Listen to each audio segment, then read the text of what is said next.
Today is Tuesday, March 11th. It is 8:34 in the Minnesota State Senate Committee on Education Finance. We will be hearing 5 bills that pertain to school infrastructure and equalization. We know that many of our buildings are aging, many of them are historic, many of them just need that basic maintenance, not just today, but into the future. And so we've got a couple of different approaches and ideas on how to continue to maintain them. And so we are going to start this morning with Senate File 1197. So if Senator Hauschild wants to join us, please.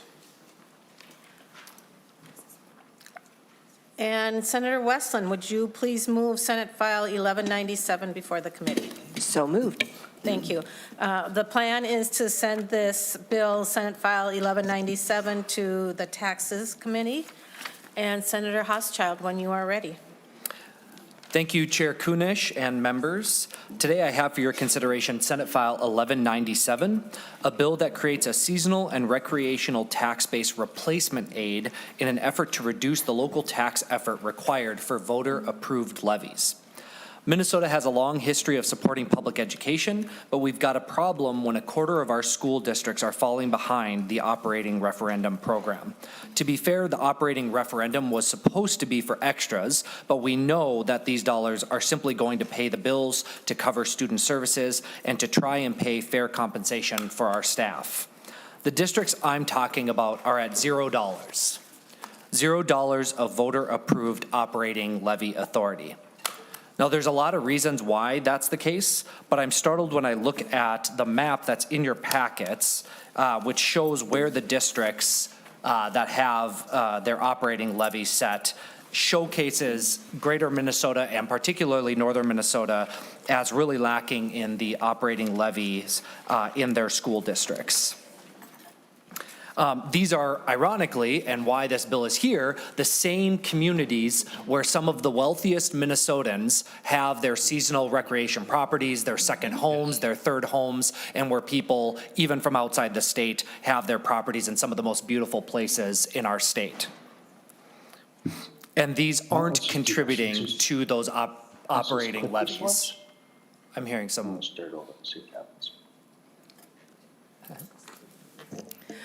Folks, if you are online in Hibbing, would you please mute your microphone? Thank you. Madam Chair, Hibbing Public Schools would very likely benefit from this program as well. That's probably why they were chirping in. And I understand that previous generations of legislators decided that these properties should pay into the state levy instead, and my bill, just to be clear, does not change that. This bill also doesn't change how much or how cabins and second homes and seasonal recreational property will be taxed. Instead, my bill is aimed at having the state acknowledge that this property tax wealth is needed to make things fairer for the students in central and northern Minnesota. With a seasonal recreational tax-based replacement aid, the hope is to reduce the local tax effort required for voter-approved levies. The bill does not give school boards additional levy authority, as the voters must still be asked to vote yes on their operating levies. The bill is especially impactful for school districts with a very substantial amount of seasonal recreational residential property. The bill could reduce the tax effort by as much as 50% in a district where the cabin market value represents a substantial portion of the total market value. Again, the bill does not change how cabins are taxed. The legislation comes with an initial cost to the state's general fund of $8.8 million. But this is a very targeted approach to try and address the major inequity that we see in our school funding.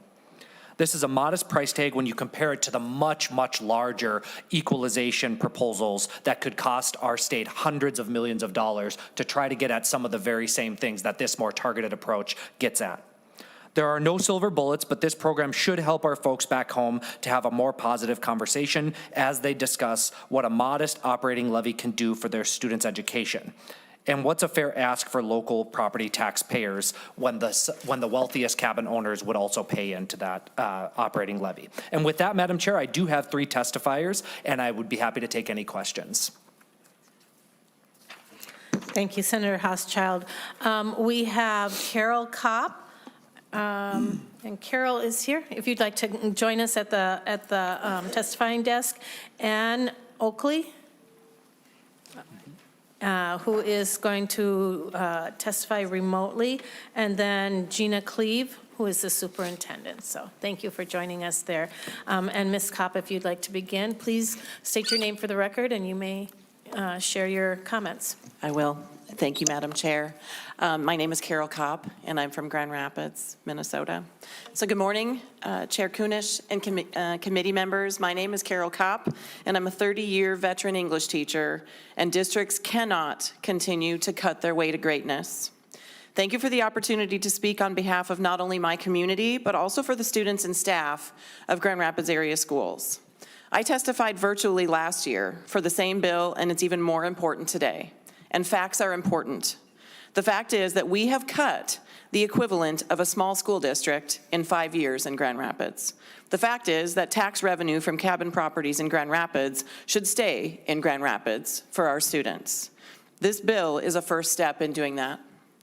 Education in the state of Minnesota should not matter on a student's zip code, but it does. In our most recent referendum, Grand Rapids voters faced a tax impact 2.5 times higher than voters in Richfield for the same per pupil funding. This inequity makes it nearly impossible for rural districts to raise comparable funds.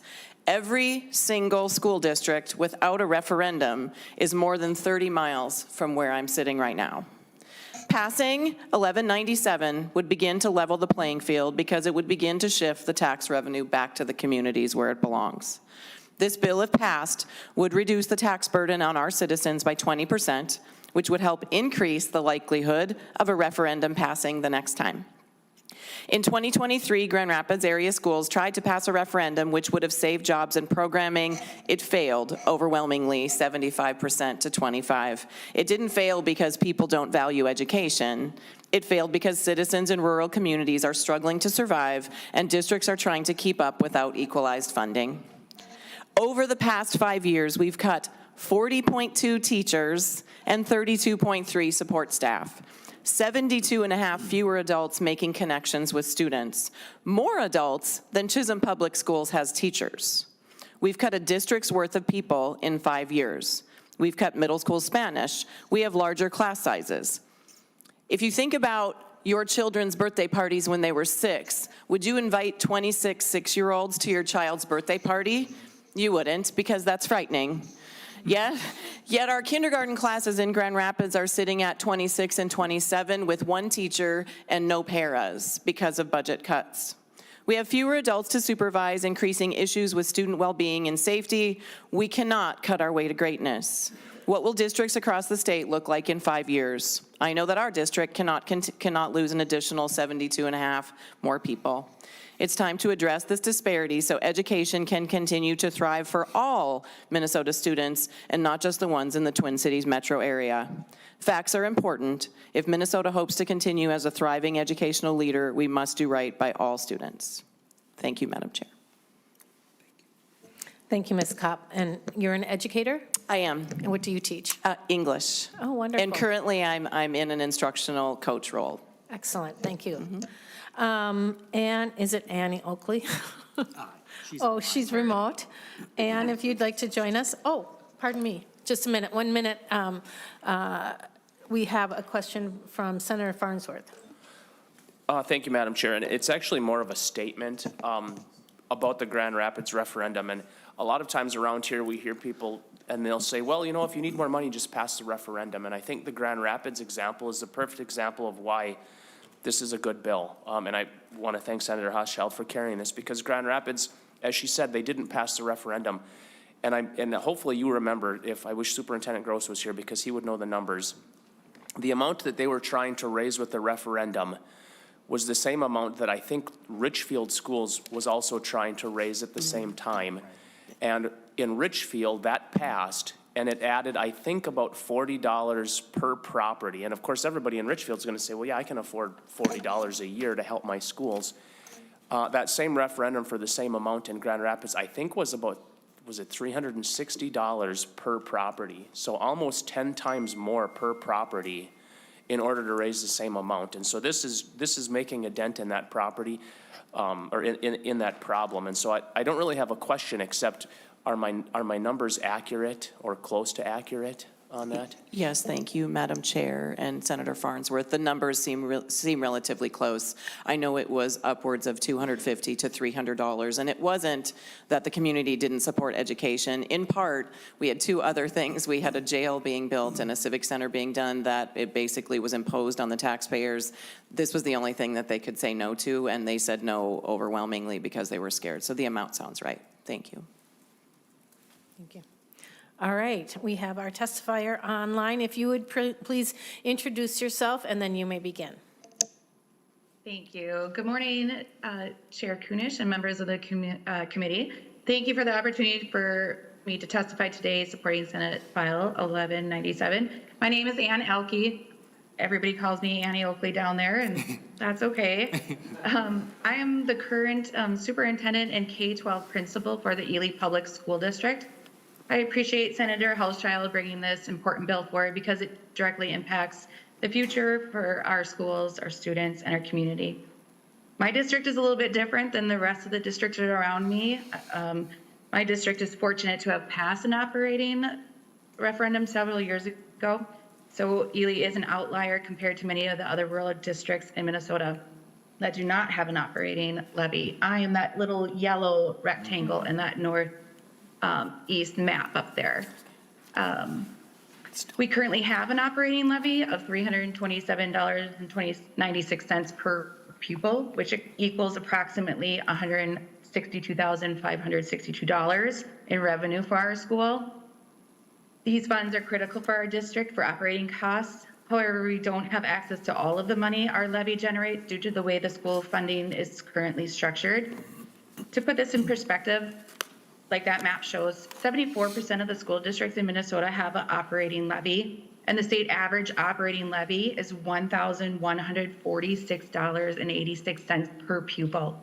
If Ely received the state average, that would mean an additional $567,000 for our school.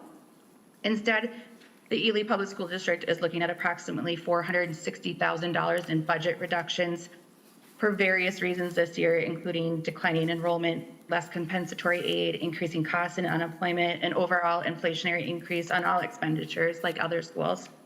These cuts will definitely impact teachers, student programs, and essential services. This legislation is about fairness and equalization. The monies generated by our non-residential taxpayers should be directed back into our district rather than being redistributed elsewhere. The passage of this bill is necessary to help close the funding gap. Metro area districts have overwhelmingly successfully passed local operating referendums above the median per pupil, but outstate districts have struggled even to pass any operating referendum. And this has created a growing disparity among districts in the state. Students in Minnesota deserve fair and equitable funding, regardless of the zip code that they live in. I urge you to support Senate File 1197 and ensure that small districts like Ely have the resources they need to survive and thrive. Thank you for your time, and I'm happy to answer any questions. Thank you very much, Ms. Elke. I apologize for not pronouncing your name correctly. Any questions or comments for Ms. Elke, or Superintendent Elke? Thank you so much for joining us. Next, we have Gina Cleve, Superintendent for Lake Superior School District. If you would like to introduce yourself, and you may begin. Good morning, Madam Chair and members. I'm Gina Clive, Superintendent of Lake Superior School District. I'm a fourth-generation resident of Lake County, proud graduate of Two Harbors High School, and the first female superintendent for Lake Superior School District. We have a strong tradition of educational excellence in Silver Bay and Two Harbors.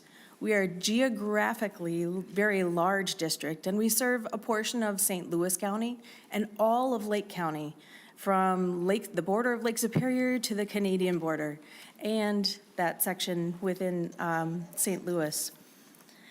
Many folks across our state, and as Senator Hauschild had mentioned, those out of state call our home their proud destination of their greatest memories of Minnesota, coming up to Lake County, St. Louis County. Unfortunately, with that high percentage of seasonal rec properties, they do not contribute to voter-approved operating referendum because they're excluded from the referendum market value tax base. As a result, the financial burden of supporting local schools falls disproportionately on our year-round residents, making it harder to pass an operating levy, as you've heard. Between fiscal year 24 and 25, we are cutting approximately $700,000 from our budget.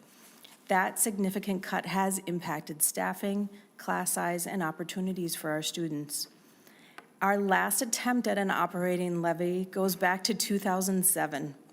We asked for $600 per pupil. At approximately 1,200 students district-wide, that would bring in about $720,000.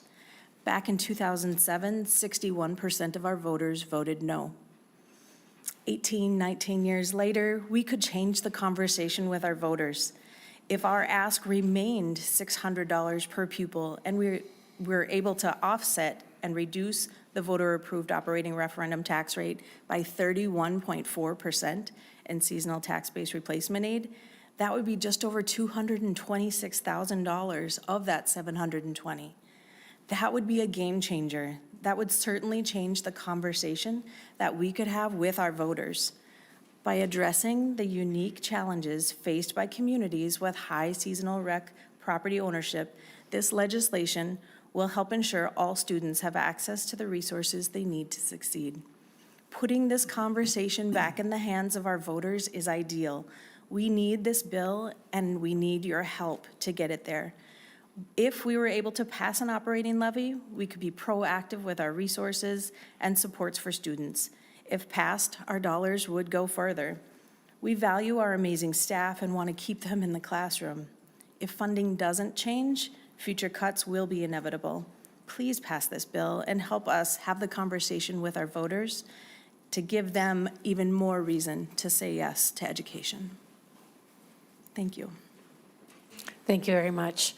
Members, any questions for Ms. Clive? All right. I don't believe we have any other testifiers, and so any questions for the author? Go ahead, Senator Maye Quade. Thank you, Madam Chair, and Senator Hauschild, thank you for bringing this bill. I had a friend buy a cabin, and I was like, oh, on her lake of cabins, like none of them pay property taxes that pay for the schools, and I was wondering, what do the districts do? And cut teachers, it sounds like. And so I guess, I think this is a great idea. I think the one thing I'm just trying to wrap my head around is, I understand the math for how it's calculated, but are we still just not having folks with second homes pay for their second home and the community that they have it in? Is that like part of this, or are there other proposals to do that? Senator Hauschild.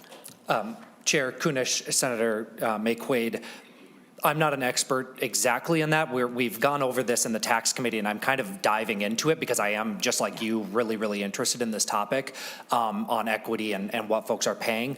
I will say, however, through some of my early research, it does appear that these seasonal recreational properties are paying some of the traditional property taxes towards other parts of our government funding. It is just a unique case that happened during the Ventura and Pawlenty administrations when budgets were tight, that they sort of pulled this money back from seasonal recreational property as sort of a shell game, and that's why this has happened.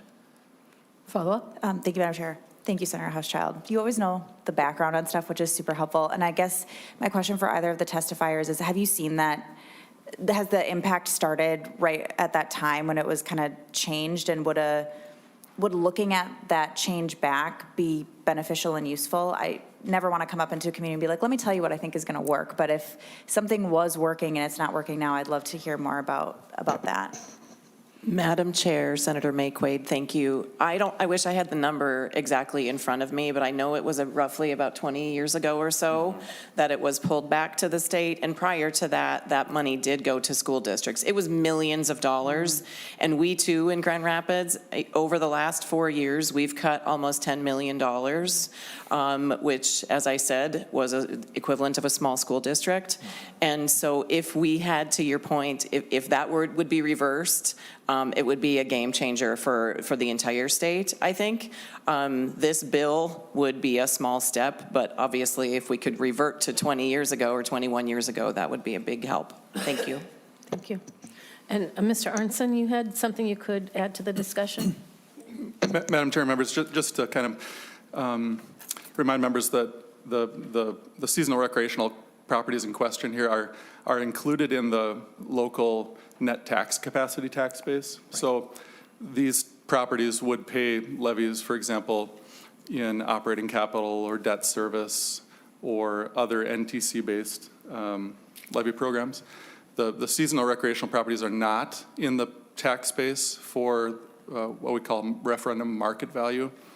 And the levies spread on that tax base include the voter-approved operating referendum that folks have been talking about this morning, as well as the local optional levy program is spread on referendum market value, and smaller programs like equity revenue and transition revenue. The seasonal recreational properties, as the testifiers have mentioned, do pay a state general levy, and in pay 25, the amount raised statewide from that state general levy on seasonal recreational properties total about $41.7 million on a statewide basis, and that amount accrues to the state general fund. Thank you, Mr. Arnson. Senator Farnsworth. Thank you, Madam Chair. So I just want to make one more comment, because we're talking about the missed taxes, which of course there is missed taxes, but the other thing that we possibly could be talking about is the opportunity loss.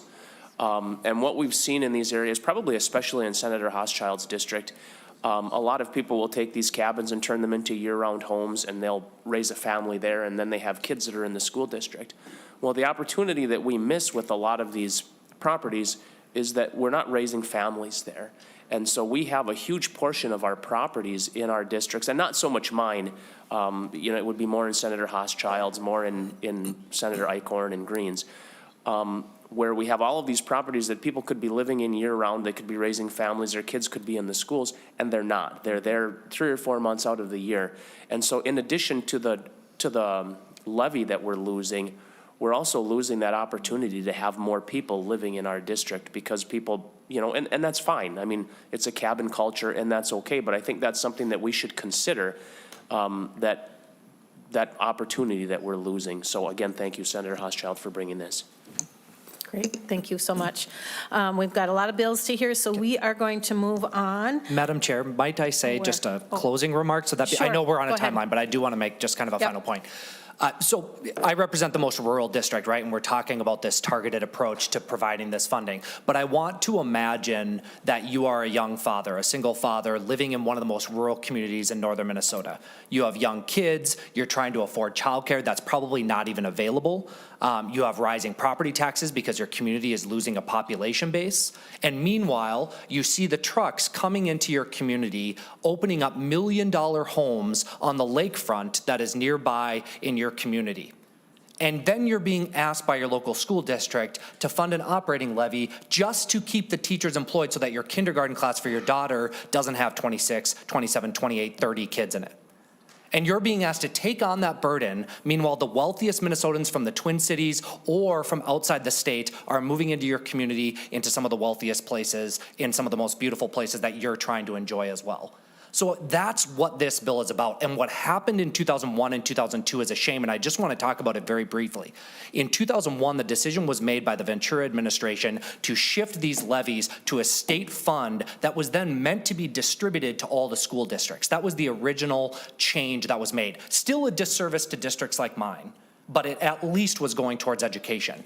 Then they played a shell game in 2002 under the Palenti administration where they took all that money away from the schools and just put it towards the general fund to make up for budget gaps.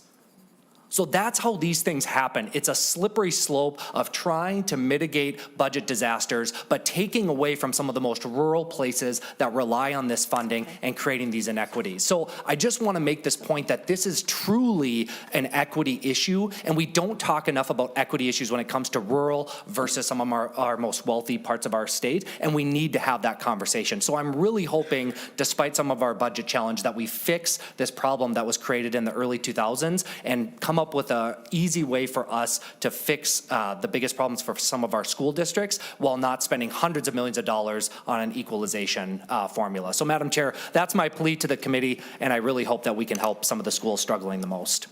Okay. Well, thank you, Senator Hauschild. And with that, I move Senate File 1197 to be recommended to pass, referred to the Committee on Taxes. All those in favor say aye. Aye. Any opposed? Seeing not, this bill will be moved to the Tax Committee.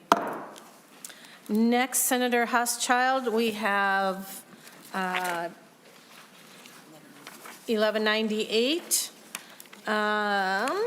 And again, we expect to lay this bill over. So, Senator Hauschild, why don't you go right into your bill?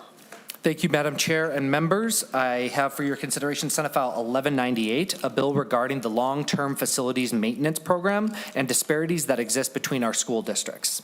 Often these disparities are due to property tax bases, but sometimes they're due to statutory preference around school district size. In Minnesota, our largest 27 school districts have broad levy authority to address deferred maintenance needs. But the other 300 districts have to operate with a capped amount of long-term facilities maintenance revenue.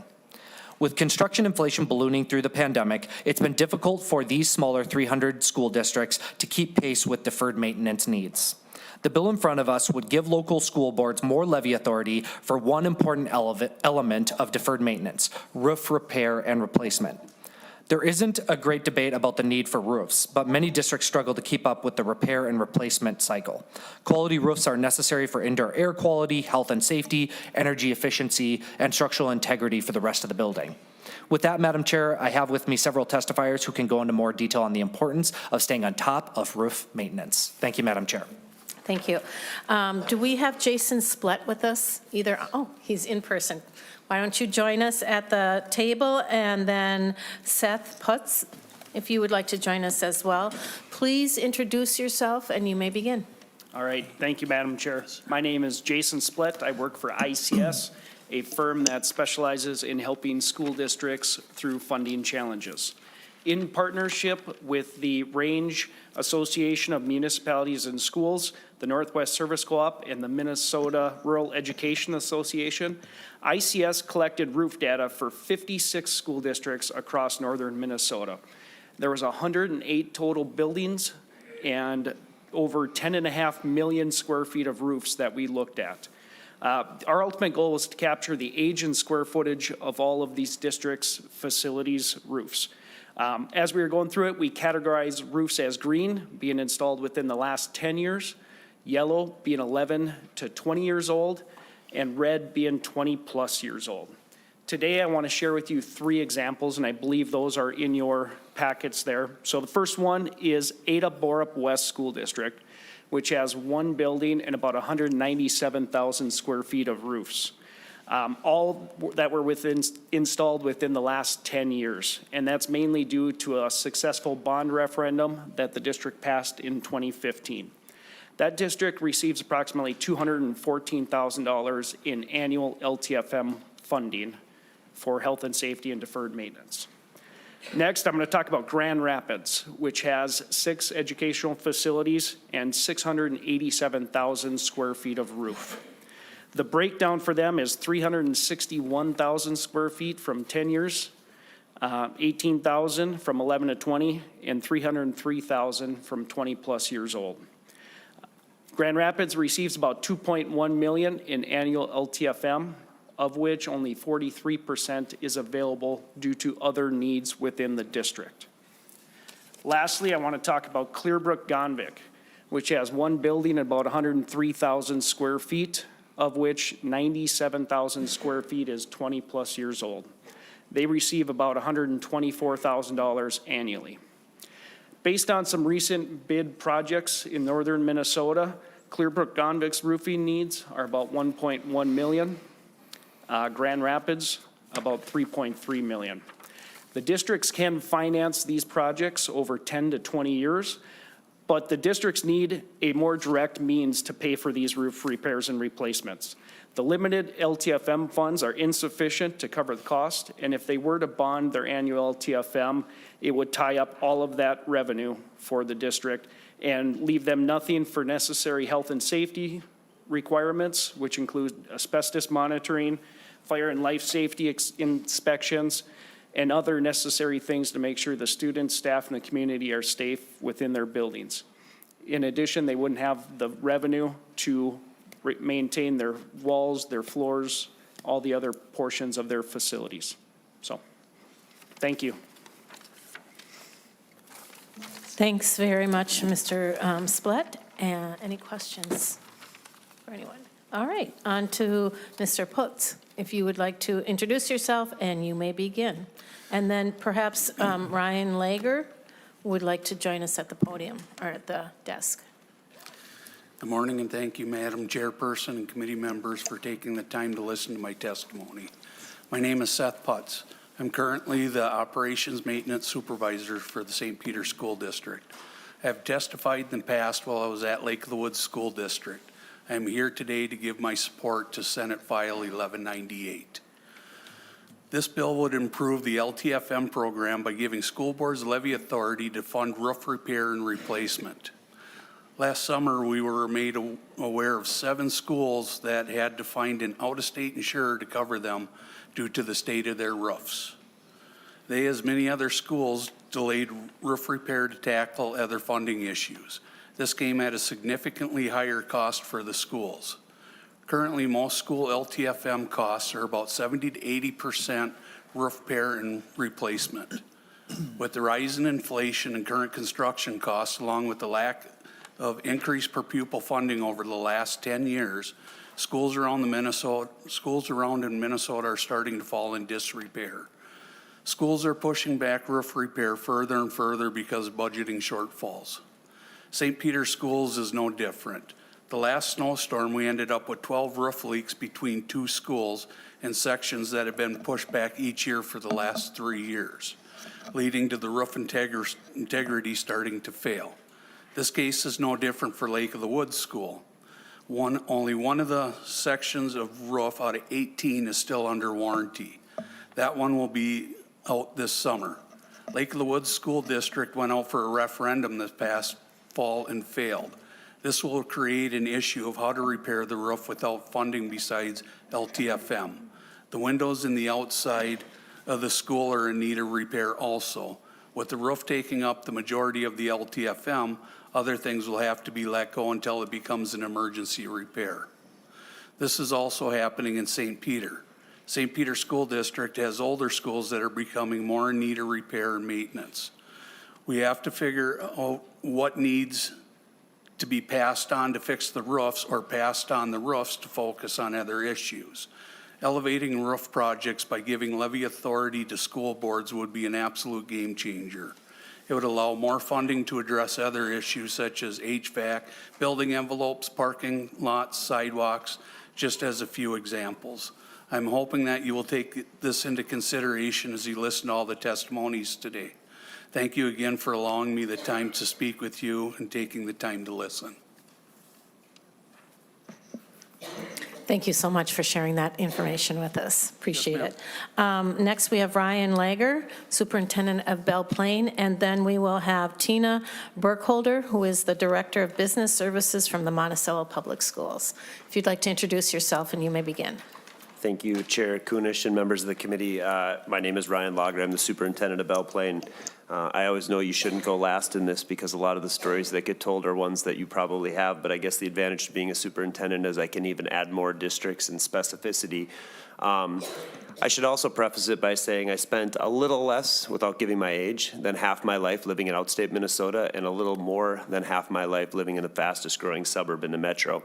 And the one thing as I sit here today and listen is we have a desperate need in the state to have a conversation between the equity and inequity that does exist as somebody who lives in the metro and kids get to enjoy all of the advantages that the metro schools have, but also being a kid who went to public school in outstate Minnesota and sees the incredible inequities that exist.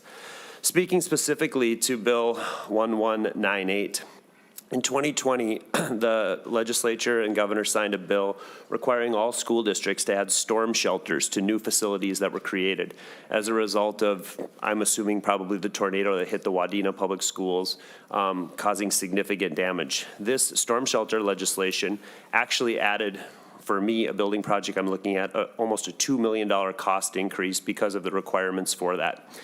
I sit and think about the storm shelter requirement, and then I look at some of my colleagues who are superintendents across the state who the previous testifier acknowledged cannot get insurance to insure their buildings because of the status of their roofs.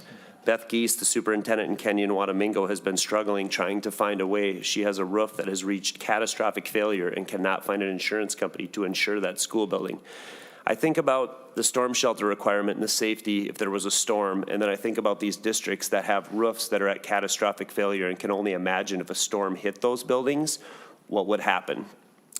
The ability of schools to be able to fix their roofs on the above the line of LTFM funding would only go a long ways in helping equity between the metro districts and outstate. As was referenced earlier, I spent the bulk of my career in 2 of those 27 districts that can levy to replace roofs. So an example of this, there's a district in northern Minnesota that needs a new roof. In order to get that roof, they have to pay to run a referendum, $3,000 to $5,000 to run an election. Then they have to find election judges, and then they have to get their community to vote for it. That footprint of that elementary school there is the same size as the footprint of an elementary school in St. Louis Park. The difference is St. Louis Park can replace that roof, never talk to anybody in their tax base, and continue to go forward. That district in northern Minnesota, if that bond does not pass, they will not be able to replace that roof, and it's at catastrophic failure. I strongly encourage all of you to support 1198 because I think it is a small step in creating some equity between what we have in the metro and what outstate districts face. Thank you. Thank you so much. And Ms. Burkholder, if you'd like to introduce yourself and you may begin. Good morning, Chair Kunish and members of the committee. My name is Tina Burkholder. I'm the Director of Business Services at Monticello Public Schools and the Legislative Chair for the Minnesota Association of School Business Officials. I'm also speaking on behalf of the Minnesota School Board Association and the Association of Metropolitan School District. Thank you for the opportunity to speak today. I'm here to advocate for Bill 1198 to expand the allowable use of long-term facility maintenance funding to include larger scale roof projects. This change is critical as school districts across Minnesota are struggling to maintain adequate property insurance due to aging roofs. Many of our school buildings have roofs well beyond their intended lifespan. Without the ability to fully fund large-scale replacement projects through LTFM, districts are left making costly short-term repairs instead of cost-effective long-term solutions. As a result, insurance providers are responding by raising premiums, increasing deductibles as a percentage of building value, limiting coverage, or even declining to insure buildings with older roofs. This puts school districts in a financial and operational bind, forcing difficult budget decisions that take resources away from students. Currently, LTFM funding allows for roof repairs and some replacement, but the existing funding cap makes it difficult to address larger roofing projects comprehensively. By allowing districts to use additional LTFM funds for full roof replacements when necessary, we can prevent expensive emergency repairs, extend the lifespan of our facilities, and maintain reasonable insurability.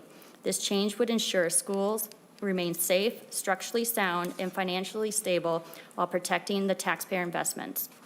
I will end with Monticello's example. In Monticello, we're currently dealing with a hail claim from July 2024, resulting in over $6 million in damages.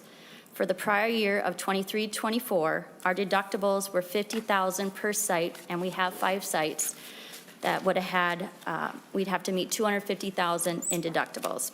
For this year, our deductibles went up to $100,000 for an elementary site and $250,000 for a secondary site, resulting to meet $800,000 in total deductibles. If the deductibles were a percentage of our property value, we would have had to meet $3 million in deductibles before insurance coverage, while paying $400,000 in insurance premiums. I urge you to support this necessary adjustment to LTFM funding so school districts can proactively address aging roofs and avoid escalating challenges of property insurance. Thank you for your time and consideration, and happy to answer any questions. Thank you very much. Anyone have any questions for any of our? All right. Well, thank you so much for coming. And I really want to thank those folks that came from very far to share your stories and to advocate for your communities. It's always really impressive when we get the voice of the people in the local area. Senator Hauschild, any final words? Thank you, Madam Chair. It's funny, the gentleman to my left spoke about St. Louis Park. My dad and my in-laws live in the Wayzata School District in the St. Louis Park area, and my sister-in-law goes to that school. And for those of you that are familiar with it, I mean, it's a college campus, essentially. Some of the best facilities, some of the best, obviously one of the best school districts in the state. And meanwhile, Senator Farnsworth and I have schools that are over 100 years old that are falling apart, and this is once again pointing out another issue where we have inequities in the way that we're able to fund our schools. So, Madam Chair, just wanted to highlight these two issues for you today because I think it's really about making sure that our schools are equal when it comes to the education we're providing our kids, and that includes the roof over their heads and the leaks that they face each and every day while they're trying to learn. So I appreciate your consideration. All right, with that, Senate File 97 is laid over for possible inclusion in a future omnibus bill. Next, we have Senator Farnsworth. Welcome to our committee. Senator Farnsworth, would you like, let's give him a minute.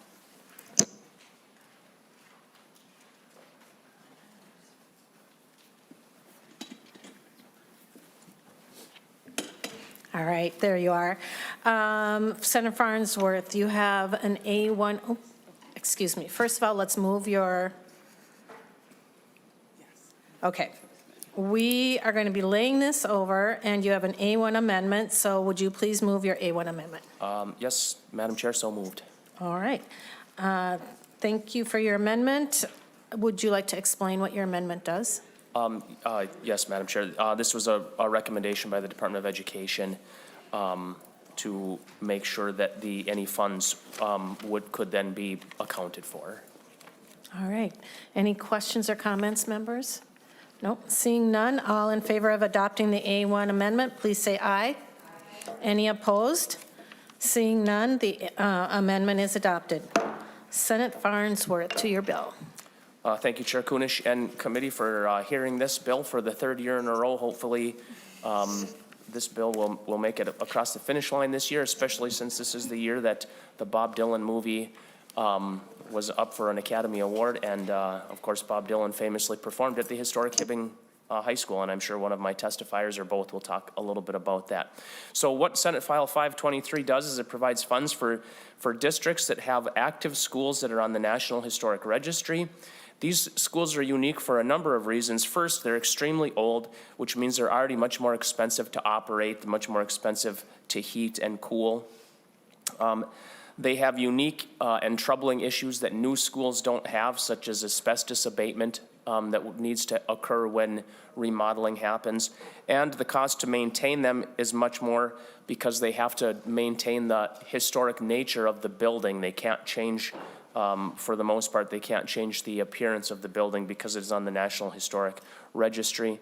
So it's just much more expensive for schools to maintain. To tell you more, Madam Chair, with your permission, I have a couple of testifiers. Thank you so much for Richard Aldrich, Superintendent of the Hibbing Public School is online, and Bob Kearney, a historian. I think we've heard from you before in the past, and I think we visited with you when we visited the school. So thanks, both of you, for tuning in here. If you would just introduce yourself before you speak, and then you may begin. Good morning and thank you. My name is Richard Aldrich and I'm the superintendent of the Hibbing Public Schools. Thank you, Chair Kunish and members of the Education Finance Committee for this opportunity to testify today. And thank you also to Senator Farnsworth for helping us secure this testimony. My testimony today is in support of Senate File 523, which is a historic school building preservation bill. The Hibbing Public Schools were recently fortunate to host the members of this committee touring northern Minnesota following the 2023 legislative session. Those members visited and toured our beautiful 400,000 square foot historic Hibbing High School. They saw firsthand the 100-year-old building that serves as a high school during the day and operates late into the evening, 7 days a week to serve our community. Hibbing High School is a historic building. It is also affectionately referred to as the Castle in the Woods. And if you've seen it from its grand entrance, you understand where the Castle in the Woods name comes from. This reference and the historical designation carry with it added responsibility and added expense. Routine maintenance projects receive extra scrutiny from the Historical Society and often require labor and materials that go above and beyond the costs associated with a typical school maintenance project. Hibbing Public Schools value academic excellence. We realize that outstanding staff coupled with innovative academic programming leads to student success. Delivering innovative academic programming to students in an environment that celebrates history while exploring their futures is our goal. For these reasons, we ask that you please support Senate File 523, the Historic School Building Preservation Bill. And I thank members of the committee, and I would like to introduce Mr. Bob Kearney, who is a retired custodian from the Hibbing Public Schools and now serves in the capacity as tour guide because we give hundreds of tours every year in this historic Hibbing High School. So I'd like to turn it over to Mr. Kearney. Thank you, Superintendent. And Mr. Kearney, if you would be so kind as to introduce yourself before you speak, and then let's hear what you have to say about this historic site. My name is Bob Kearney. I've worked in the school district for 27 years. I retired in 2010. I've been giving tours of this school for over 35 years. I know we're on the National Register. I know it's a different way of doing things. It's a different way of looking at things. I found that this place, this school, is a destination. It's a tourist destination, not only because of the way it was built and how well it was built. It's because of the people that went here that meant a lot to not only our community, to the state, but to the United States. One we just mentioned, his name was Bobby Zimmerman. Now, he changed his name to Bob Dylan, and for a hometown boy, he did a pretty good job. I have other people that are also important. We have Kevin McHale. We have Bethany McLean. If you remember the Enron kind of debacle, she was the journalist that broke that story. We have a lot of people from Hibbing, not only from the school, but just from Hibbing. Gino Colucci was an entrepreneur, lived in Hibbing.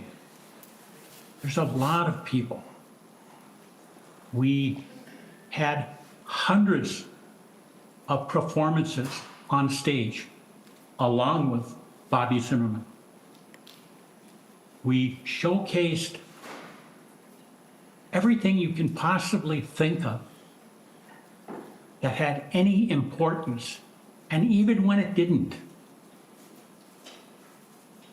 It's hard to explain this school without seeing it. If you ever get a chance to come here, contact me. I will give you a tour. Morning, noon, or night. During school, it'll be after school. In the summer, you call me, it can be anytime. The school district is nice enough to give me keys, and they trust me. Certainly, if you have any questions, I guess I have to tell you that in 1935, a young girl came here to empower kids. And she came right after her transatlantic flight, and it was Amelia Earhart. She got up on stage and she said, "Don't let anyone tell you you can't do something. Find out for yourself." She said, education is knowledge, and knowledge is the only thing that no one can take away from you.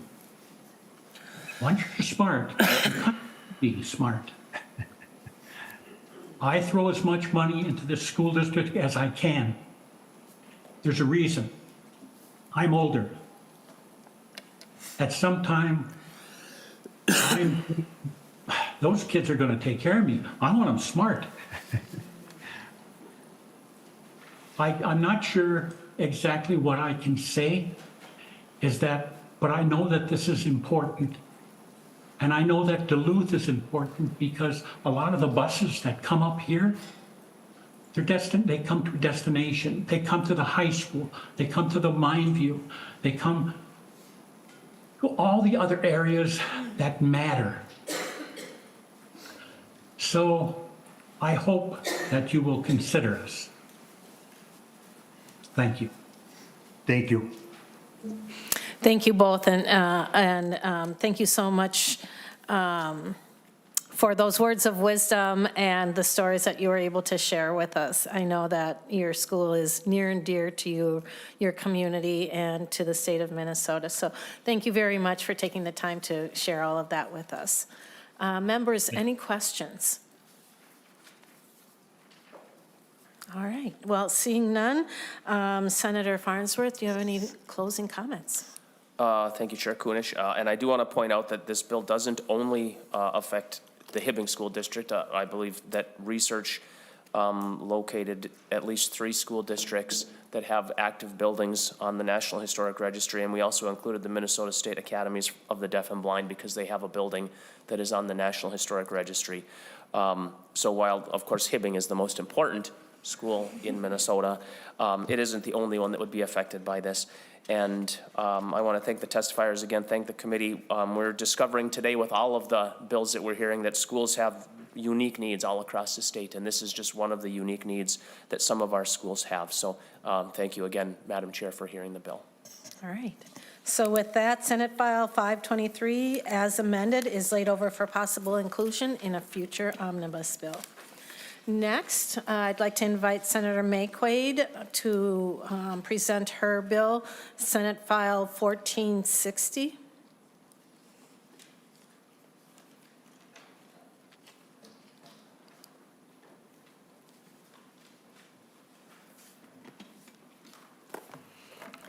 And Senator Maye Quade, if you would like to move your bill. Yes, Senate File 1460. Thank you. And if you would like to explain your bill to us, and then you've got a couple testifiers, I believe. Sure. Madam Chair, members of the committee, so under current law, school districts may conduct a referendum election to fund certain capital expenditures for purposes like technology, building upgrades, and upgrades to improve the safety and security of the school. When approved by voters, the school district may levy the designated amount for capital projects for up to 10 years. Examples for how this funding is used is replacing aging HVAC systems to improve air quality and energy efficiency, adding or improving security systems, cameras, and controlled access doors, energy efficiency and conservation projects, purchasing and upgrading electronic devices, expanding or improving high-speed internet within schools, and implementing cybersecurity protections and software upgrades. Senate File 1460 allows a school board to renew a capital projects levy by vote if it matches the original voter-approved amount and term following a meeting with public testimony, Much like the operating referendum, the cost to run a capital project renewal election can run into the tens of thousands of dollars. These are resources that could otherwise be allocated to funding that would benefit the education, safety, and well-being of our students. The approval rate of a recent capital referendum renewal election provides further evidence of public support. Over the last 8 years, school districts have placed 29 capital project referendum renewals on the ballot, and all 29 have passed, often with overwhelming majorities.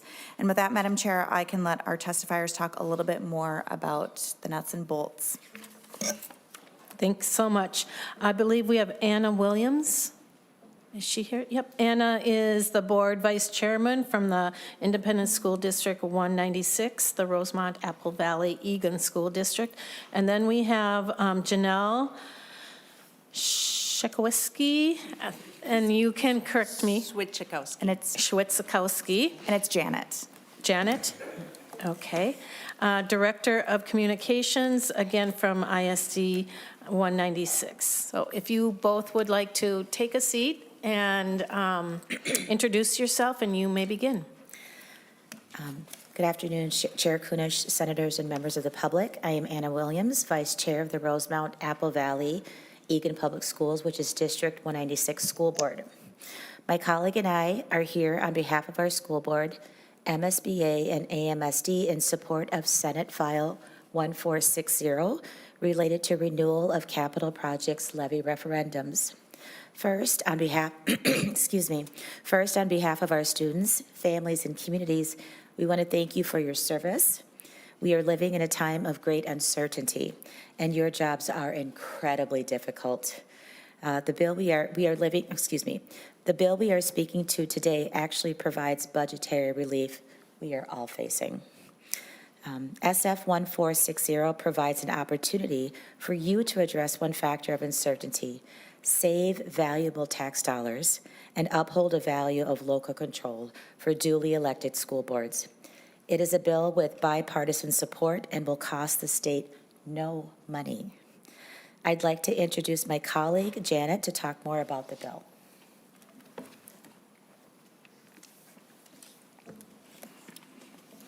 Welcome to the committee, and please state your name for the record, and you may begin. Thank you. I am Janet Schwitzikowski, Communications Director for Rosemont Apple Valley Egan Public Schools, District 196. For reference, I'd like to draw your attention to the AMSD position paper that is attached to your agenda for today on this issue. In 2023, the legislature entrusted locally elected school boards to renew an existing school district operating levy referendum at the same rate, one time for a period of the same amount of time. That action saved taxpayers thousands, tens of thousands of dollars across the state. And those are funds that would have otherwise been spent on the administrative costs and materials of holding an election and a referendum. We're asking for your support to apply the same standard for the capital projects levy referendum.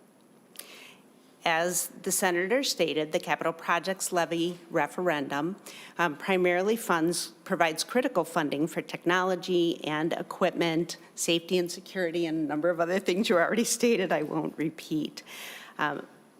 These amounts are typically levies that are smaller than operating levies.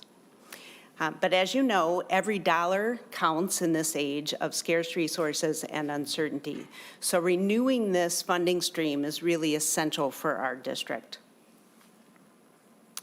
As you'll see in the AMSD position paper, and as the senator stated, in recent years, 100% of the renewals have passed. And following the action with the 2023 action to grant the same authority for local operating levies, districts have really benefited, and the public has been very supportive. There has been no public opposition to that. Rosemont Apple Valley Egan is the state's third largest school district with 29,000 students. In 2015, our voters passed the capital projects levy dedicated to instructional technology. If you want to think back to where we were in 2015, we had much less technology in our schools than we do today. Today, it is common practice and just a tool of learning that we use. Our dedicated funding allows us to focus our general fund on the classroom so that fundings for teachers and class sizes never compete with our technology dollars. But more importantly, I'd like to explain how the technology learning has impacted our students. As you know, this year with the READ Act, we implemented in our district 4 new curriculums at the elementary level at one time. If you've ever been an elementary teacher, you know that is a big lift. But much of the READ Act technology curriculum comes with technology enhancements to personalize that learning. An example is that for kindergarten assessment, when our kindergartners come in, it used to take a kindergarten teacher 10 hours to meet one-on-one with a student and do their reading and literacy assessment and check. Now with a one-to-one device, an iPad, the teacher can complete the entire classroom's data collection in a half an hour to an hour. So that's a 9-hour savings for our teachers. And then be able to pinpoint the level of instruction immediately. Put the device away after the assessment is done. Another implementation is the FastBridge assessment that is supporting the READ Act and literacy. That is also technology-based. Back in the day, we used to run kids through computer labs to complete those assessments. That used to take weeks. Today, we can do it again in a very short amount of time with one-to-one devices. The one-to-one devices also provide anywhere, anytime learning, and most importantly, allow us to personalize education so it is at a child's just right reading level. Finally, it is leveled, one-to-one devices have leveled the playing field for students with disabilities. We have a teacher in our district whose son has a visual impairment and uses the iPad as his eyes. And what he enjoys most is that he can have that device in class and be just like every other child with the exact same device personalizing the education. So technology has great promise for us, and the state is also investing in computer science education so that we will continue to grow in that area. It's an essential tool of learning, and in our district for the last 10 years, the funding stream has been that capital projects levy. Our current levy is among the lowest in the state and will expire at the end of this year. But the task that we have in front of us is that with 165,000 residents in our district, we will need to spend about $75,000 to hold an election to renew this essential funding. Those dollars are much better spent in a classroom. We would like to continue to work with Senator Maye Quade and Senator Duckworth on the timing outlined in the bill, because the bill does have a deadline of June 15th for boards to take action to renew for next year, following a public engagement and public hearing period.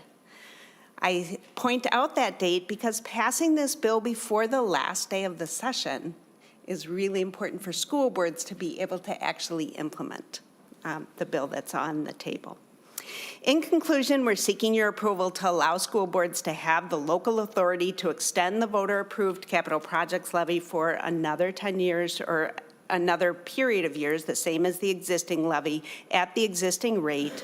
Doing so maintains funding for ongoing expenses related to a prudent replacement cycle of that technology and instructional devices for our students, and the ever-growing needs in the area of internet access and cybersecurity for educational data. We've already engaged our community in discussions about our levy through our budget advisory, our technology advisory, our legislative advisory, our parent and teacher leaders meetings, and all support this action. Thank you, and I would entertain any questions. Thank you for sharing that really, really good information about the outcome, the positive outcomes of this bill. I'm just looking to see, we have one more. There we go. Oh, Tina Burkholder, if you would like to come back to the desk.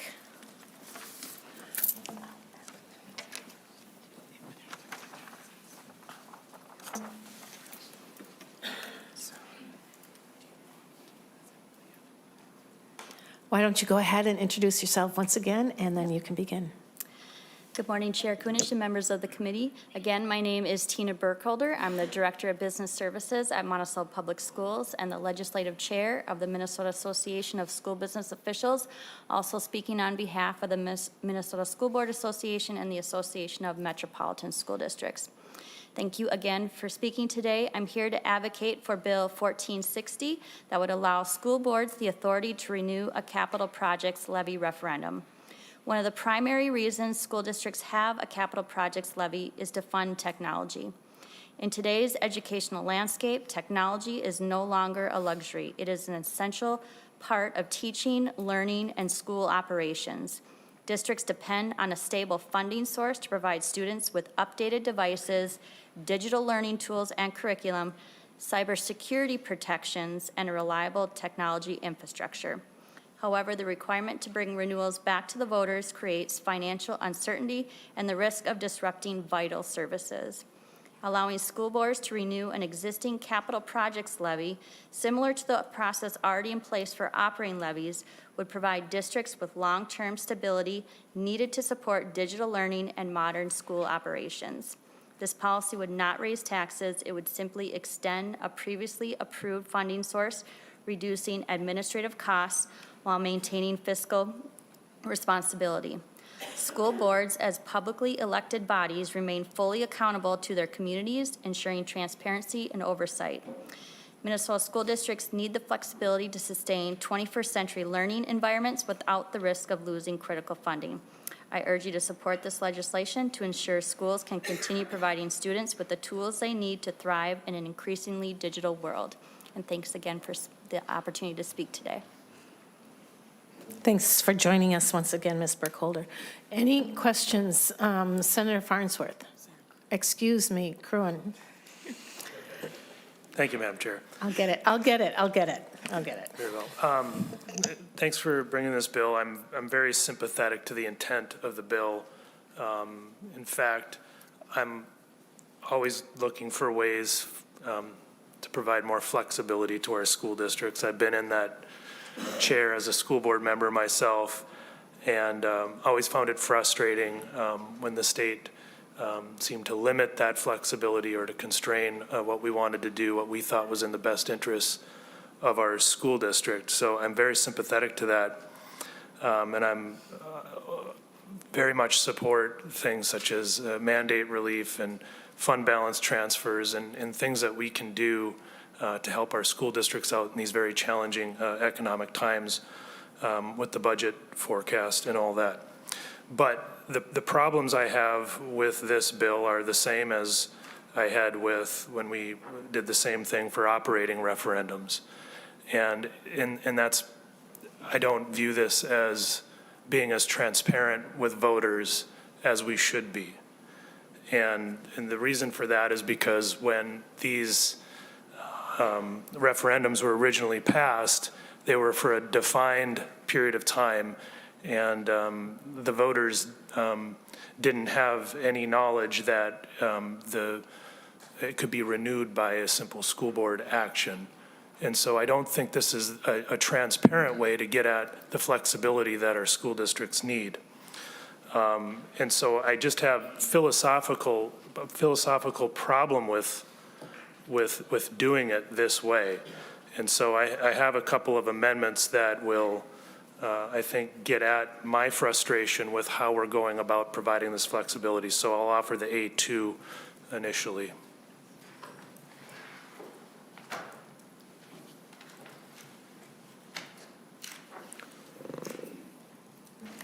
Senator Kroon, why don't you describe your amendment while it's being passed out and we have a minute to digest it? Thank you, Madam Chair. This is just a simple amendment that basically makes this on a going forward basis so that this action could be taken by a school board if the original referendum that was passed stated in the referendum itself that it could be renewed by a school board action.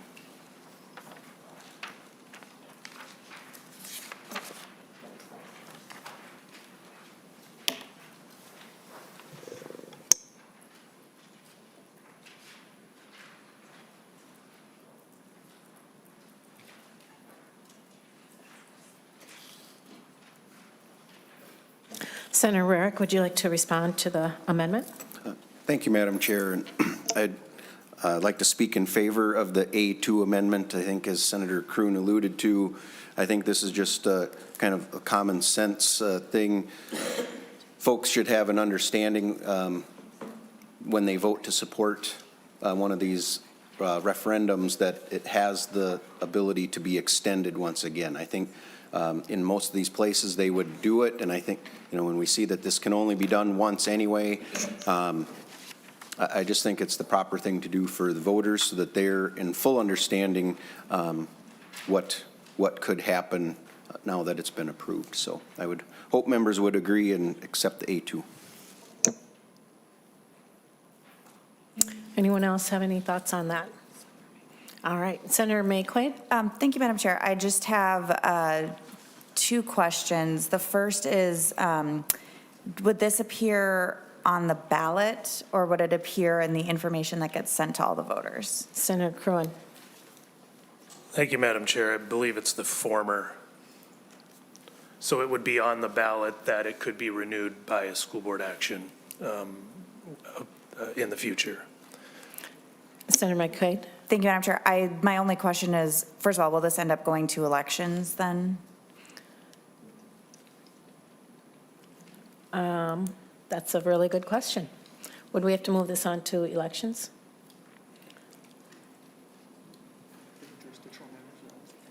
Okay. TBD. Great. Thank you, Madam Chair. I think I just want to know, when we put stuff on the ballot, there's language that appears on the ballot, and then there's like statutory language, and I just want to make sure that like we're allowed, like there's text, and I just want to make sure it's allowed. The only thing I would add is I would want to do an oral amendment to include the full concept of it. It would be on line 1.8 of the amendment, renewed once by the school board, comma, after holding a meeting and allowing public testimony on the proposed renewal. So it'd be that language from 3.2 and 3.3. Thank you. Mr. Arneson, you have a comment on that? Madam Chair, just to clarify what Senator Maye Quade is suggesting, on the amendment from lines 6 to 8 of the amendment, that is not the portion of the amendment that describes the required ballot language. That's basically the condition for renewal. The required ballot language would be the text at lines, and it's not even really the required language exactly, but the text at lines 3 and 4 of the amendment is added to paragraph C. If members look at the bill, beginning at line 2.4, paragraph C describes what must be included on the ballot, including a general description of the proposed project, other elements of that required language, and the amendment at lines 3 and 4 would add that requirement that the ballot state that the levy authorization may be renewed once by the school board.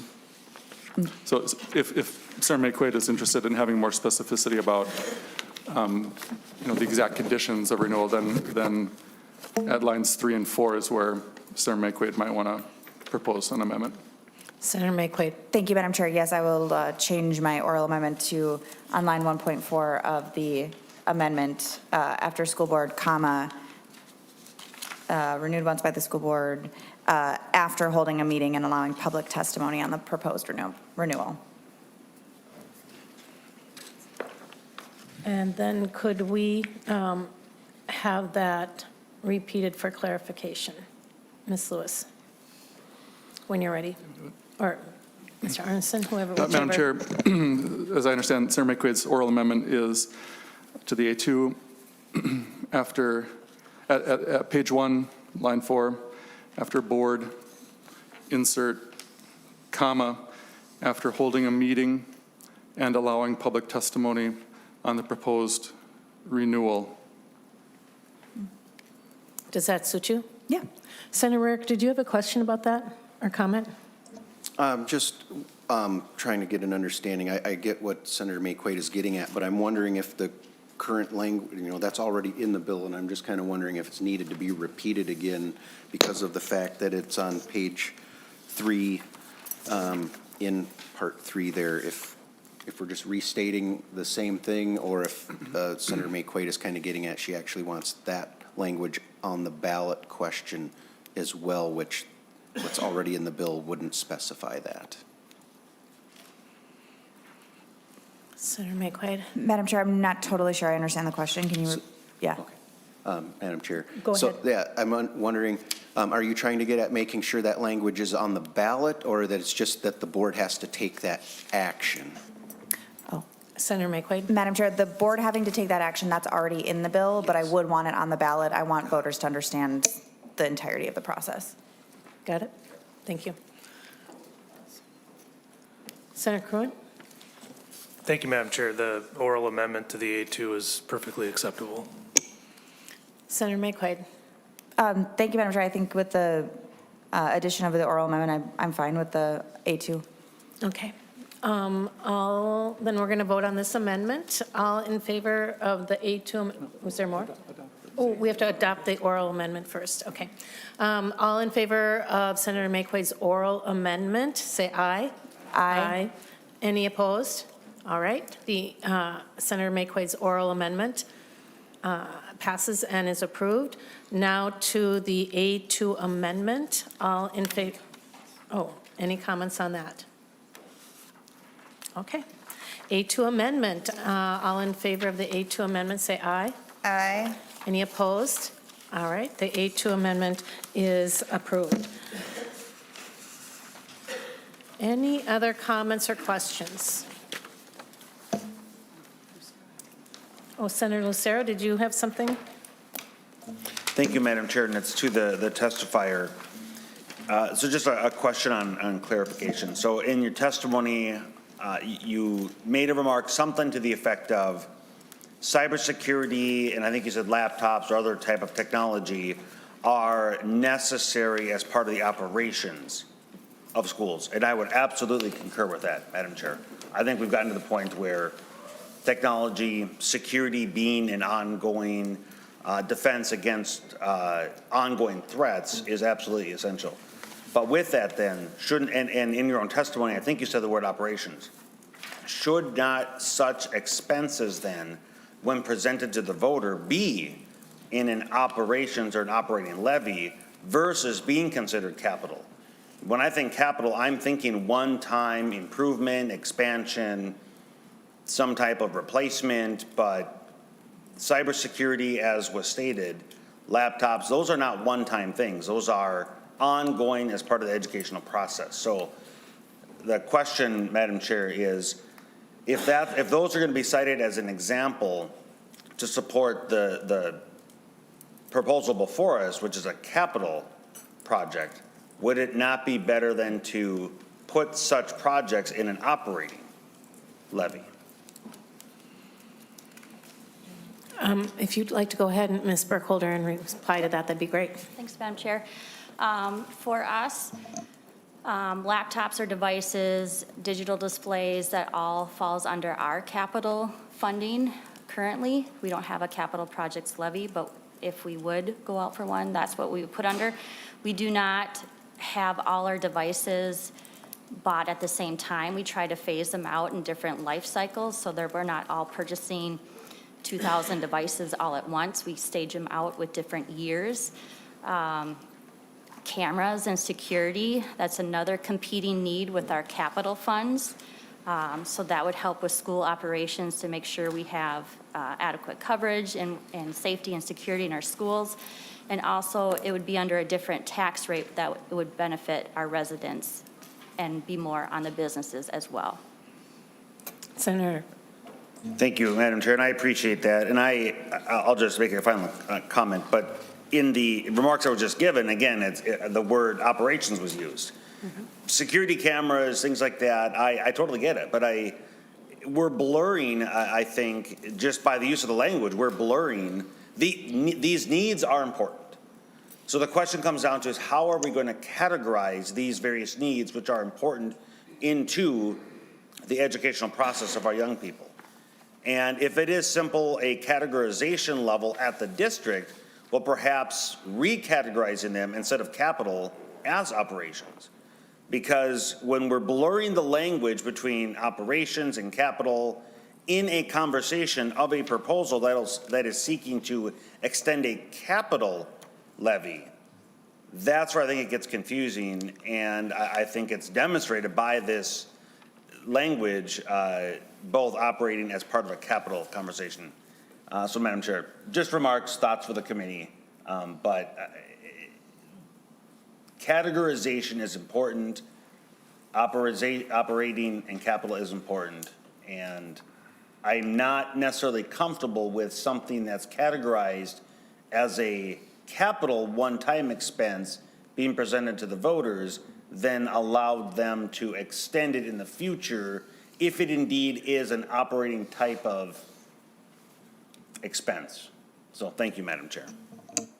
Thank you, Senator Lucero. Maybe that's another one of those local control things that they can look at. Senator Rarick, you had another comment or question? Yeah, thank you, Madam Chair. Just one little technical thing I just caught that I was wondering if Senator Maye Quade wants to look. When we look at the bottom of page 2, one of the renewal requirements, number 1, is that it's the same amount. By any chance, do we want to have that as the same or less? Just, I mean, because otherwise, the way this is written, they can only renew it if they do it for the exact same amount, and maybe they don't need the full amount, but this wouldn't allow them to do it for less. Would that be something that, and I don't necessarily know that we need to take it at this moment, but something to consider that potentially we'd have to include that language so that if they didn't want to do it at the full amount, they could have an option of doing it at a different level. Senator Maye Quade. Thank you, Madam Chair. I mean, I think from our conversation today, I don't know if costs are going to go down for like roofs or technology. So I don't know if I have a thought. I don't know if it's going to hamper districts, I guess maybe is the thing I will say, but. Thank you. I'm sure that if it is renewed, they would have no problem using those dollars towards the improvements of their school districts. So any other comments or questions? No. All right. Senator Maye Quade, any final words? No, Madam Chair, I appreciate the conversation and, really want to make sure we are making it as easy as possible for voters to have input in the process and for our districts to do what they need to do to educate our students. And I just think it's important for the committee to know that as the chief author of the READ Act, my elementary school teachers are learning 4 new curriculums all at once. Only one of those is because of me, and some of them even still talk to me. So it's good. Yeah. Thank you, Senator Maye Quade. So with that, Senate File 1460 as amended is laid over for possible. Madam Chair. Oh, Senator Lucero. Just recircling to the TBD on the elections. I am a member of the Elections Committee and just wanted to see, was that determined? Are you going to lay it over, or is it indeed being sent to? We are going to lay it over. Okay. Yep. We're going to lay it over for possible inclusion in our future omnibus bill. Thank you.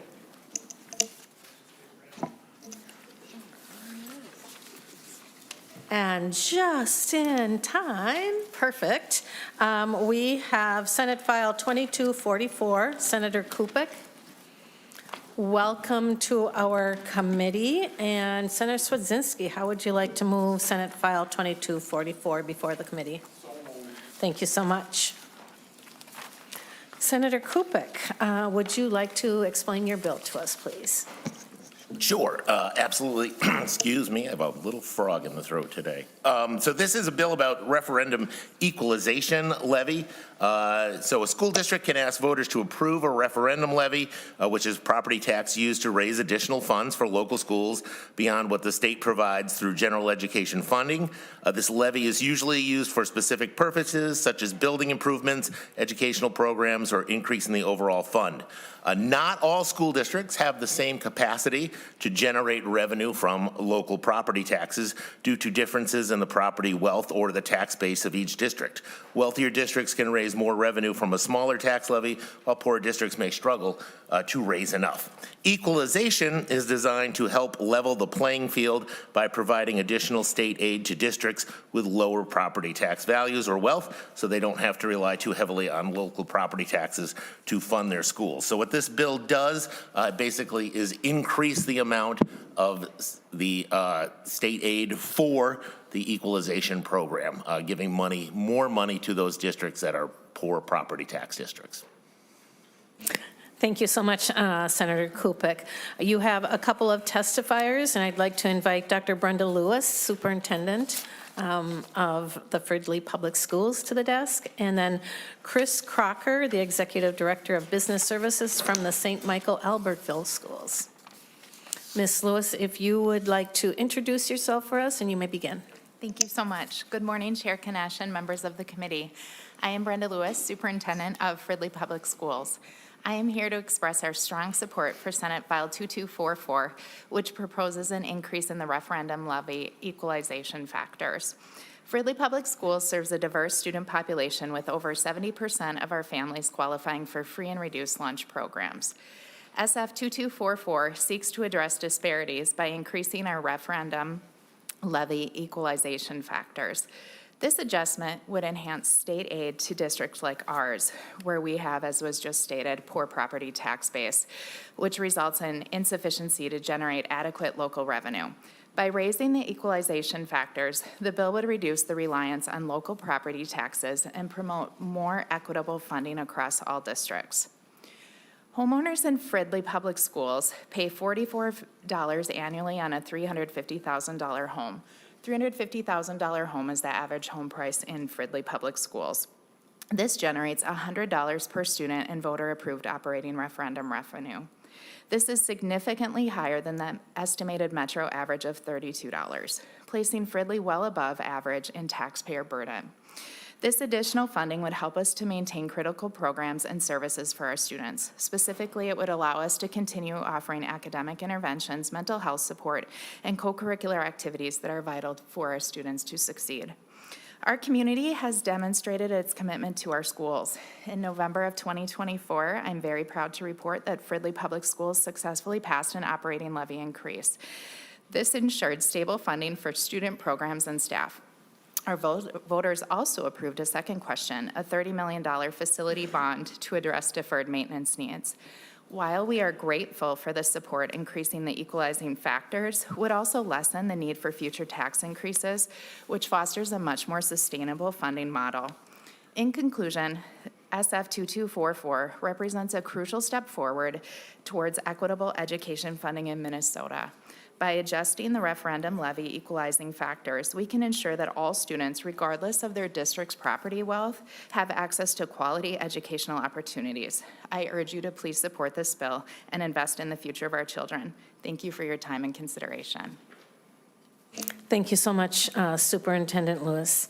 And next, we have Executive Director Chris Crocker. If you would like to introduce yourself and then tell us what you've got to say. Thank you, Chair Kunish and members of the committee. My name is Chris Crocker. I am the Executive Director of Business Services at St. Michael Albertville Public Schools. I'd like to start by thanking you for your steadfast support of our students in public education. We're grateful for your commitment.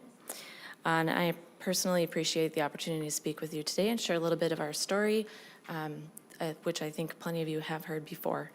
So thank you for your time. Not long ago, my district faced the difficult task of cutting $7.3 million and 77 staff positions, a truly devastating time for our schools and our community. My district has long faced the challenges of funding inequities. We strive to provide an excellent education every day while grappling with fiscal pressures that force us to make difficult choices, such as the staff reductions that I just mentioned. Other cuts included expanding our walk zone for our students, drastically reducing our high potential programming, and doubling our high school fees for our students and families, and more. Thanks to funding provided through the 2023 legislation, we were able to recover somewhat. However, we continue to face challenges. Our financial projections have a $3.3 million deficit for next school year. That is inclusive of the 2.74% increase in the general education aid allowance.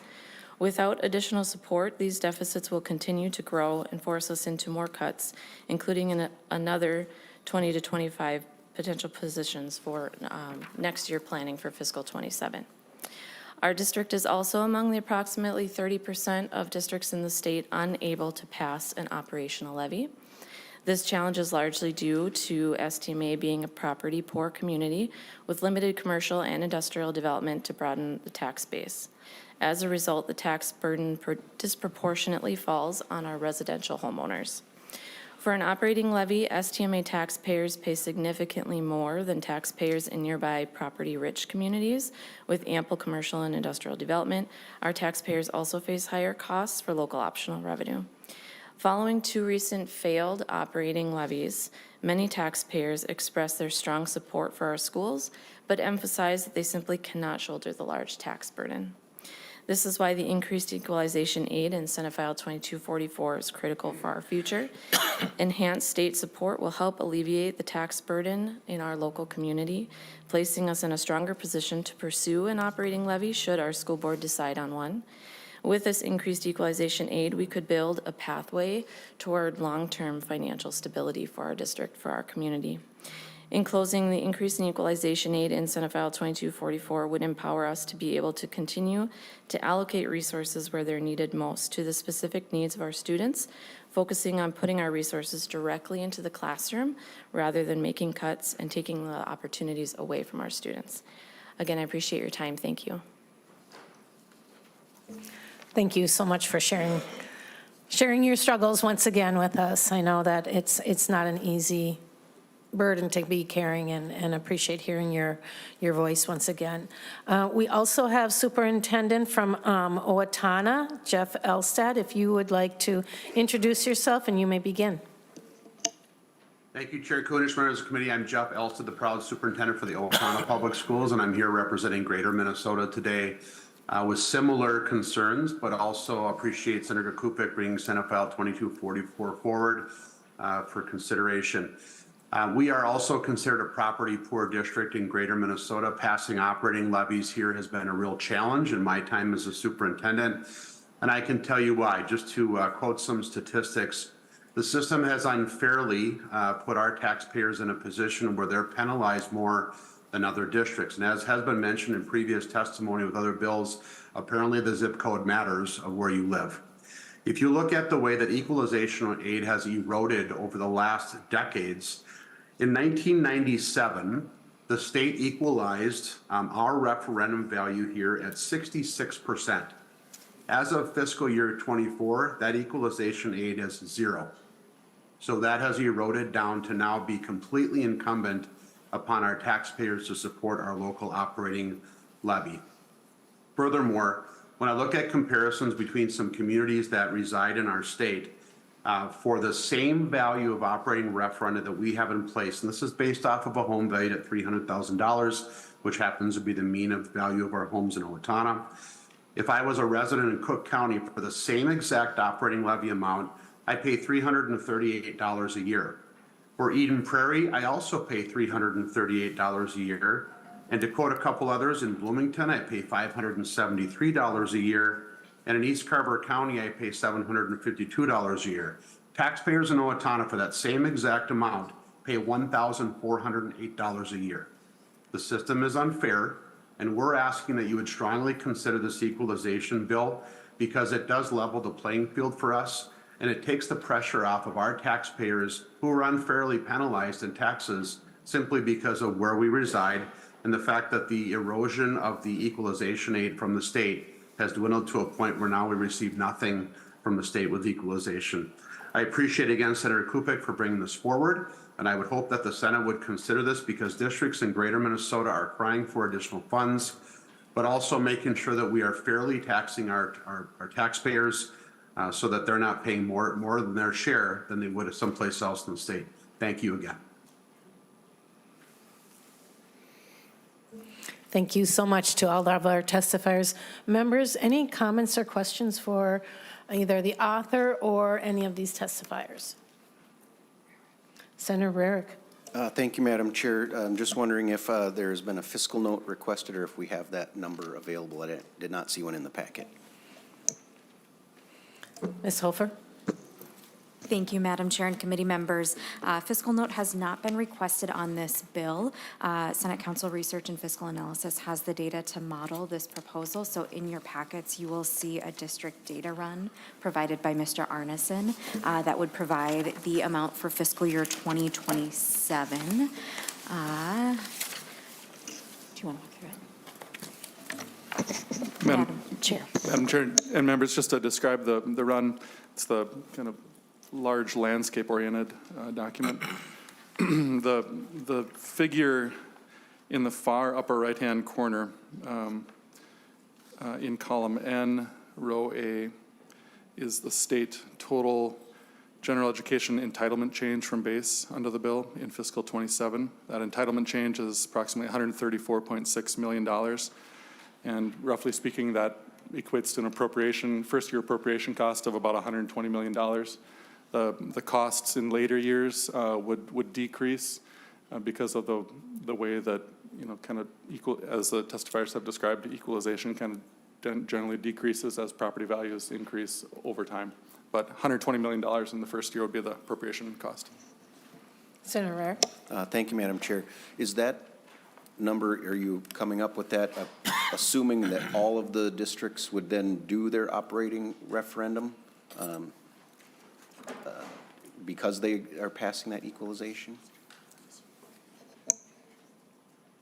Mr. Aronson. Yeah. Conferring with Ms. Hofer, it's our understanding that the fiscal note, if one was requested, those notes on a bill like this generally don't assume any kind of follow-on behavioral change from districts that might have a changing incentive to pass an operating referendum.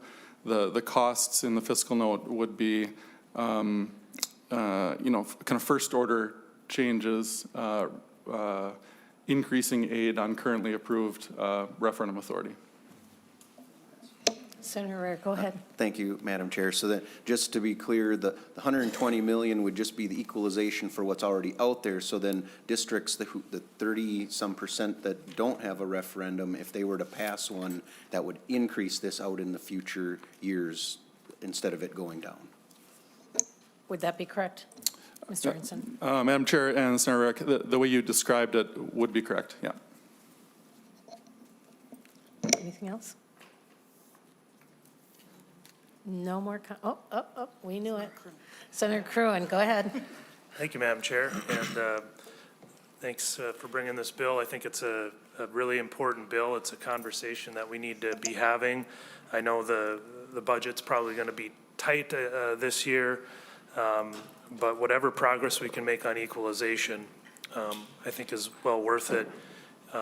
What I'm hearing from my school districts is this is one of the biggest issues for funding inequities that would make the biggest difference to their budgets. So it is, with whatever funds are available this year, it is one of my top priorities in this budget cycle. So appreciate you bringing this and look forward to making some progress. Thank you. Senator Gustafson, we see you online. Do you have a comment or question? I do. Thank you, Madam Chair. I just want to echo the support that I'm hearing from our committee for this bill. This is a really important bill. This was my bill last year, also a top priority for me too. We talk about school funding, but that in the context of all of the funding insecurities that we have going forward, then of course thinking about people's property taxes, especially in Anoka County, this would help, especially if you're, so Centennial is my school district, also Senator Cruen's. A homeowner in Circle Pines or Lino currently paying around $2,000 in school taxes might see a reduction of around $300 per year. That matters to a lot of the people that live in our district. And I think we just want to make school funding fairer. Wealthier districts, so wealthier districts won't have an unfair advantage over districts like mine. And we've been asking for this for a long, long time. And every year we come back and we ask for it again. And I think the longer that we delay this, that cost might go up. We have to be very mindful of our dollars, but this is really just putting funding in schools that have needed and have been asking for a while. So that's my 2 cents, but I strongly support this bill, and I thank you for your time. Thanks for those words. Anybody else? All right. Well, thank you all for coming in and sharing your stories and the struggles that you continue to do your best with what you've got in your limited capacity. And so, Senator Kupec, any closing remarks? Sure, just a couple, Madam Chair. I think, property taxes are a pretty regressive tax, and I think this is a step in terms of, lowering people's property taxes. We should also note that all three authors have a connection to Minnesota State University Moorhead, which is also very interesting. Just a side note. So thank you, the committee, for hearing this, and thank you, Senator Kroon and Gustafson, for being on the bill with me. All right. So with that, Senator, Senate File 2244 is laid over for possible inclusion in a future omnibus bill. Members, I just want to hope that you all were able to meet with superintendents and school board members this week. They were all over the Capitol in the last couple of days. It's been wonderful to meet them so far, and I know there's a few more that we'll be meeting, so I hope you open your doors and welcome them and listen and learn from those school districts, even if they are not your school districts, because there's lots to learn from them. And let's see what else I have to say. Yeah, so we'll have some bills tomorrow, and those are all around, posted online. And then Thursday, we will not be meeting. So with that, this meeting is adjourned.